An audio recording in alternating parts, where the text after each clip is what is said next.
A response to some comments. You're quite right that Penny Mordaunt has called for more money on defence, and the idea that we should be measuring our defence budget by how much percentage of GDP we're spending is slightly absurd. We need to spend as much as we need to in order to protect ourselves and in order to ensure that we are supporting our allies.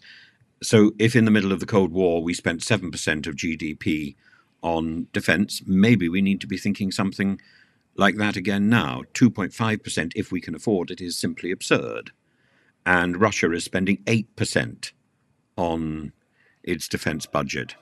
And that will get higher as Putin continues his assault on Ukraine. It will get higher. It cannot do otherwise. And with that, and with the threats from Iran and from other powers, we have no choice but to spend more on defence.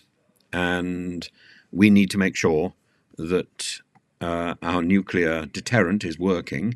The idea that we can continue to have stories about our nuclear tests being damp squibs is nonsensical. We need to make sure that we are in a position to pull our weight.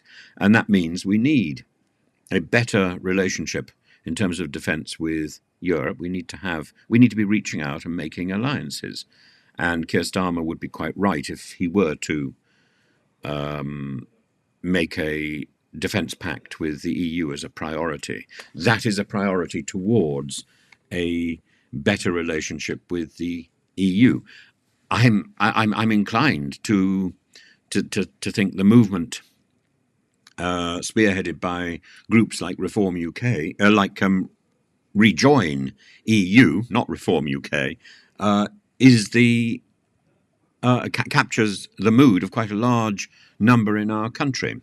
I think the idea of rejoining the EU is a long way off, but a closer relationship with the EU is something that we can sort out sooner rather than later, and it's in the interests of both rejoiners and both Remainers and Brexiteers to build that better relationship with the EU, whatever our future. And I think we have to take responsibility for what we are doing. We can't continue to support Ukraine if we're not putting in the funding to do so. And when it comes to Robertson, Lord Robertson, just picking up a point there, Lord Robertson is an ideal person to negotiate a new relationship between Britain and Europe, particularly in terms of defence. Robertson was one of the students who joined St Andrews University as I did years ago, and Robertson headed a newspaper which led the way for the foundation of Dundee University. Dundee University at the time was simply a college in the broader St Andrews University. St Andrews was quite a big collegiate university. Now it's only got I think one college, which is St Salvator Salles, and St Mary's, which was the college I belonged to. But at the time, I think it had Queen's College, which was Dundee.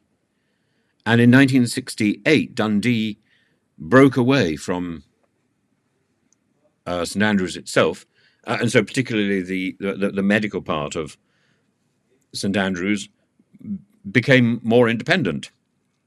And Dundee University was created. The first graduates of that college were invited to either take degrees from Dundee or from St Andrews. They could choose, and Lord Robertson was one of those, and he was one of the first graduates of Dundee University. So he knows what it's like to be in transition and to negotiate that process of change.